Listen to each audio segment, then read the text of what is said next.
100కు పైగా దీర్ఘకాలిక సమస్యలకు ఎటువంటి ఆపరేషన్ దుష్ప్రభావాలు లేకుండా హోమియోపతి చికిత్స.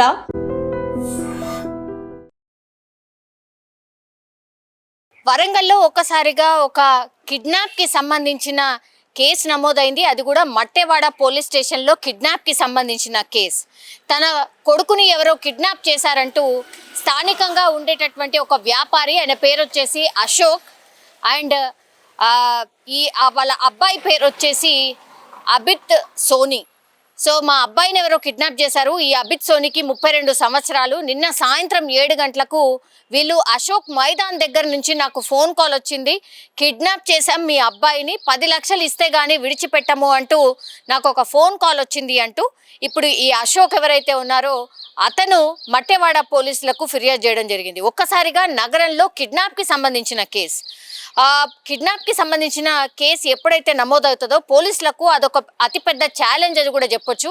ఎందుకంటే ఏ రీజన్స్కి వీళ్ళు అంటే కిడ్నాప్ చేసి ఉంటారు, డబ్బులేనా లేకపోతే పాత కక్షలు ఏమైనా ఉన్నాయా?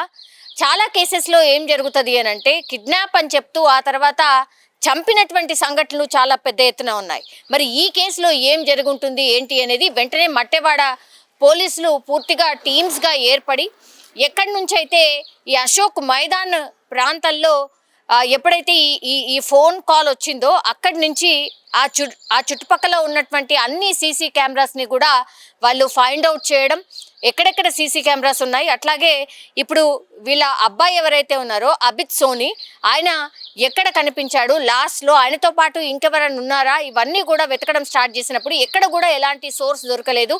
వాళ్ళ అబ్బాయి కూడా ఎక్కడ కనిపించకపోవడంతో ఇంకా టెన్షన్ పెరిగిపోయింది. మరి ఈ కిడ్నాప్ చేసింది ఎవరు, కిడ్నాప్ చేసిన వాళ్ళు ఏం కోరుతున్నారు, 10 లక్షలను డిమాండ్ చేస్తున్నారు, ఇక్కడికి రండి, ఇక్కడికి వచ్చి మాకు హ్యాండ్ ఓవర్ చెయ్యండి అని క్లియర్ కట్గా ఈ కిడ్నాపర్లు చెప్పినట్టుగా ఈ తండ్రి చెప్పాడు. వెంటనే కాల్ ట్రేస్ చేయడం స్టార్ట్ చేశారు. కాల్ ట్రేస్ చేయడం స్టార్ట్ చేసినప్పుడు పోలీసులు డిఫరెంట్ వర్షన్స్, వాళ్ళకున్నటువంటి అంటే ఈ గతంలో ఉన్నటువంటి ఎక్స్పీరియన్స్తోని ఎవరు చేసి ఉంటారు అన్న దీంతో వాళ్ళు వెతకడం స్టార్ట్ చేశారు.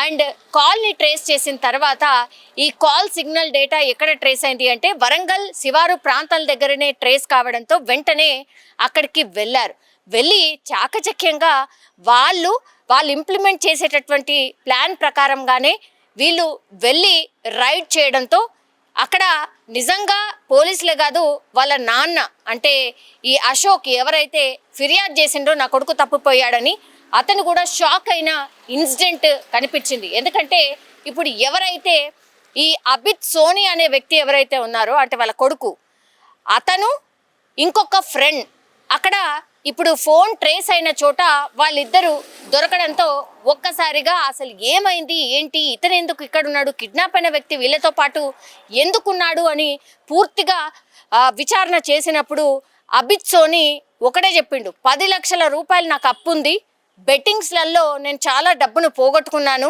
మా నాన్నకి చెప్తే ఇంకేం చేస్తారు, ఎవరైనా నాన్న తిడతారు లేకపోతే ఇంకొక దెబ్బ వేస్తారు, 32 సంవత్సరాలు కావచ్చు, అయినా సరే మరి 10 లక్షలు అంటే మాటలు కాదు కదా, ఊరికనే బెట్టింగ్లో పెట్టి పోగొట్టుకున్నామని చెప్తే ఏ తల్లిదండ్రులైనా ఎవరు ఊరుకుంటారు? కష్టపడి సంపాదిస్తే కానీ డబ్బులు రానటువంటి ఈ పరిస్థితుల్లో బెట్టింగ్ యాప్లు నమ్మొద్దు, బెట్టింగ్ యాప్లో పెట్టొద్దని చెప్పినప్పటికీ కూడా ఎన్నిసార్లు చెప్పినా మళ్ళీ ఆ బెట్టింగ్ యాప్లని పెట్టి అప్పుల పాలై ఇట్లా తల్లిదండ్రుల్ని పరేషాన్ చేస్తే ఏ తల్లిదండ్రులైనా ఇట్లాగే రియాక్ట్ అవుతారు. మా తండ్రికి భయపడి ఎట్లయినా సరే ఆ అప్పు తీర్చడానికని నేనే కిడ్నాప్ అయినట్టుగా నాటకం ఆడి నేనే మా నాన్నకు ఫోన్ చేశాను అని అబిత్ సోని చెప్పడంతో ఈ కేసు సాల్వ్ అయినట్టు లెక్క.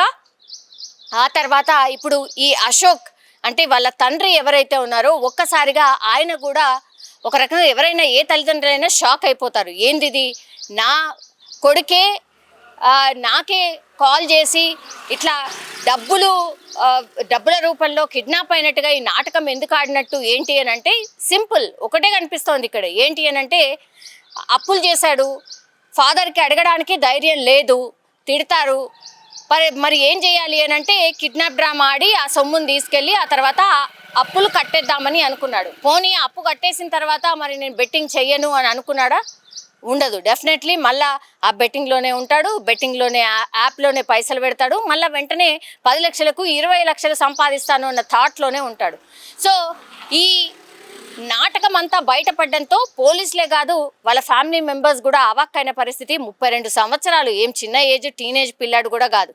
ఒక రకంగా కేసు అయితే సుఖాంతమైంది, కానీ చాలా క్వశ్చన్స్ అయితే రైజ్ అవుతున్నాయి పిల్లలకు.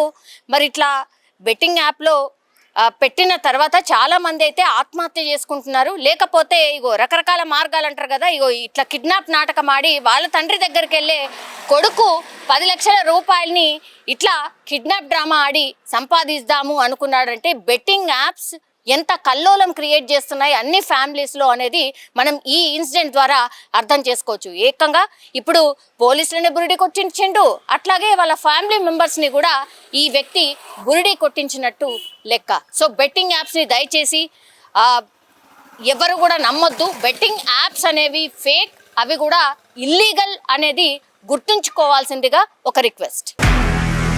నిజంగా ప్రస్తుతం ఉన్నటువంటి సమాజం దేనికి ప్రయారిటీ ఇస్తుంది? ఆర్థిక సంబంధాల చుట్టూ మాత్రమే తిరుగుతుంది. మళ్ళీ ఎన్నికలంగానే చాలా విరక్తి కలుగుతాను. మంచి అనిపిస్తుంది కదా, లేడీస్ కూడా ఛాలెంజింగ్ జాబ్స్ చేసినప్పుడు చాలా బాగుంటది. ట్రాఫిక్ అసిస్టెంట్స్ గా నియమించిన ట్రాన్స్జెండర్స్ అందరితో సాల్యూట్ చేయించుకుంటున్నారు. ఫుడ్ డెలివరీ ఇవ్వటానికి వెళ్ళినటువంటి డెలివరీ బాయ్ అనిల్ పై కళ్ళ ముందు